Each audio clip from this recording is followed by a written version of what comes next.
Facebook. What about it?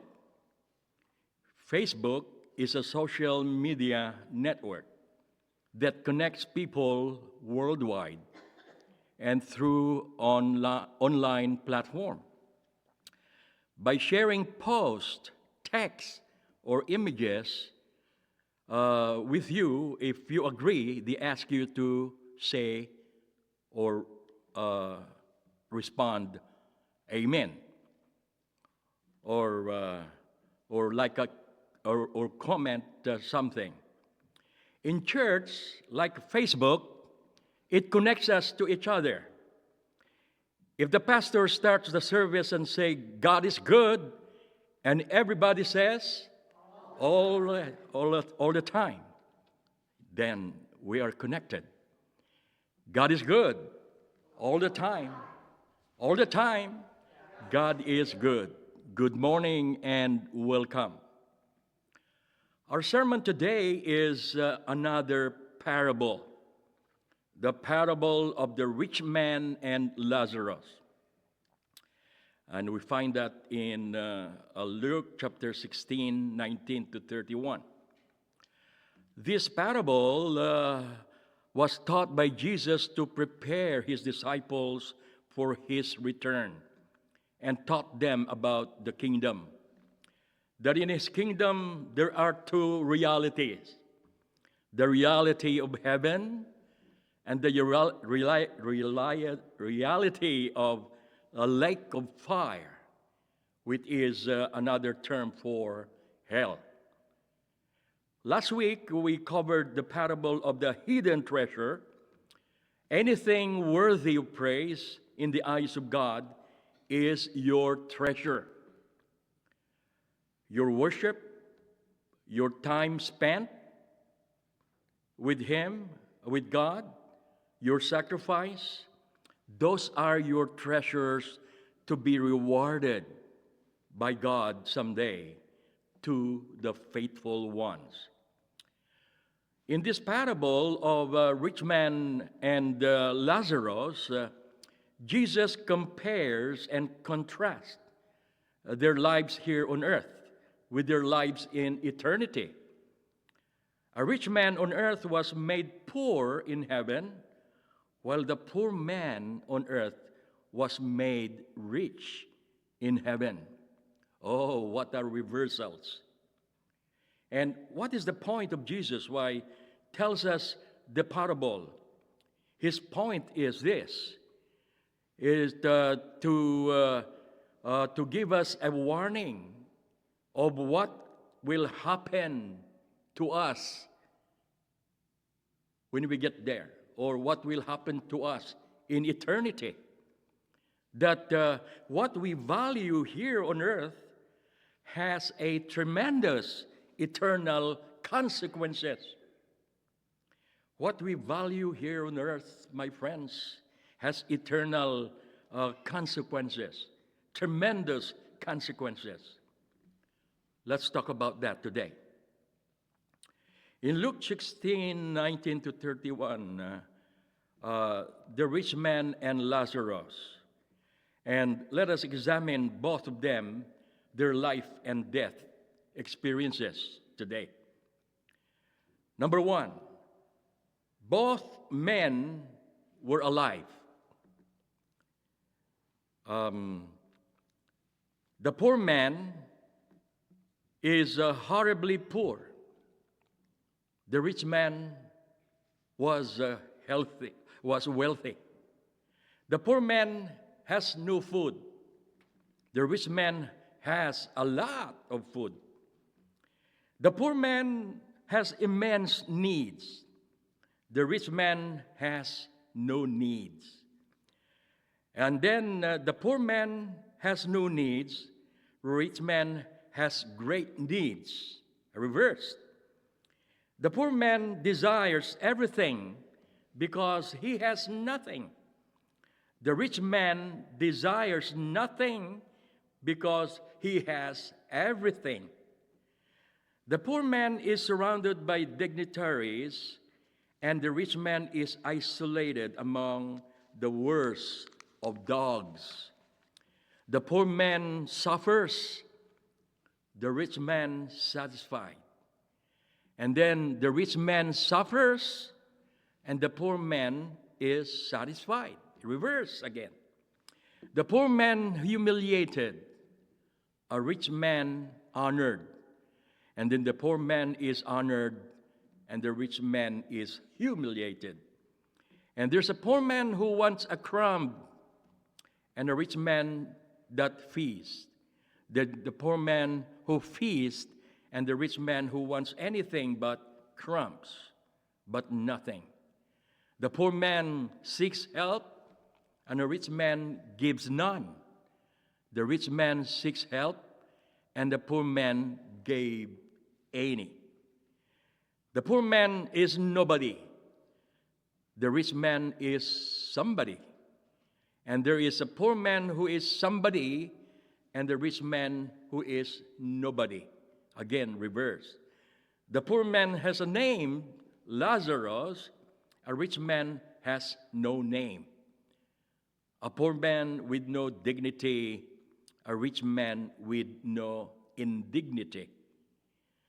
The poor man with no hope, a rich man with hope. And then the poor man whose hope is realized though he had none, and the rich man who had all kinds of hope, who then has none to hope for. Sisters and brothers, why Jesus tells us about this parable? Why Jesus speaks about reversals in eternity? There are three things, I should say. First, the parable is about what happens to them in eternity. Their life on earth was complete reversal in eternity. Secondly, the circumstances in this parable are fictional. Remember that. It is fictional. Foreseeing the reversals of these two men is not meant to infer that will happen. Rather, it is meant to prove the reality of a rich man who is in a lake of fire, who wish he could make a plea from the grave to his loved ones who are still living on earth. This is the plea of the rich man who is experiencing the reality of hell from those who are experiencing the reality of heaven. He cannot do anything anymore by himself. So he is delegating those who are now experiencing heaven, who can do something to those who are experiencing hell, to reverse their lives to enter the kingdom. Third, here's another point of Jesus. Jesus paints vivid images that go to the extreme to make his point. The Pharisees thought that if you were rich in this world, it was because you were blessed by God. Blessings from God are through the means of wealth as a result of your righteousness. That's what they thought and taught. Many people today think like that, like the Pharisees, that if you are rich, you are blessed by God. But if you are poor in this world, the Pharisees thought that it means that you were not in God's favor. It is a horrible way to live and drives people away from God. If anything went wrong in your life, you have sinned. So Jesus also talked about the poor man. The Pharisees thought he becomes poor because he was cursed by God. The parable is an image of contrast in life. The rich man has a family, friends, wealth, honor, and needs nothing. The poor man is alone, clothed with rags, disabled, and hungry and humiliated. So we get the picture, the rich man and Lazarus. Now, let us see what happened next. Here's what happened next. Both men died. The poor man died and was carried by the angels to Abraham's side. And the rich man also died and was buried in Hades, being in torment. He lifted up his eyes and saw Abraham far off and Lazarus at his side. And this is a shocker. For the Pharisees, this is unthinkable and goes against everything they believe about heaven. It is not surprising that a diseased, destitute, starving poor man would die that the angels carry away into Abraham's side, while the rich man who died also, who had a good life on earth, is sent to hell. Again, we see the reversals. When they both are taken to eternity, they are completely reversed. Lazarus is in the comfort of heaven, and the rich man is in the agony of hell. The Jews won't be able to accept the fact that the poor man, whom they viewed as under the curse of God, would stand beside Abraham, the father of faith and the father of Israel. Sisters and brothers, this is Jesus speaking the truth about living and dying with Christ. Jesus always talk about this reality. The moment a believer or unbeliever dies, you are consciously aware of your eternity. You are consciously aware of being in the presence of the eternal bliss of heaven or the eternal torment of hell. The condition is unchangeable.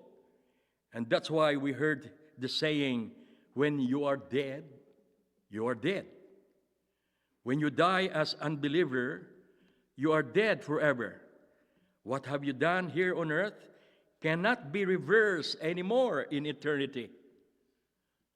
I remember a secular song that it says, "Let me try again, let me try again." There's no more trying again in eternity, but all about crying all night long. Have you heard that song? Crying all night long. Sisters and brothers, let me tell you this. This is not judgment to the unbeliever. This is just a warning of the Lord for those who are still undecided where their conscience would be in considering eternity. This is just a warning for us who are not considering where we would be in eternity. Hell, my friends, is not remedial. It doesn't fix you. It confirms you. It crystallizes you into permanency of your unbelief without relief or mitigation forever. If you are there forever, eternally. The condition Jesus describes of hell is meant to reiterate the point of the hopeless condition there. There is no water in hell, no food in hell. In other words, there is no relief from the torment that awaits those who were there. The torment is so great for the souls that just one tiny drop of water would bring soothing relief.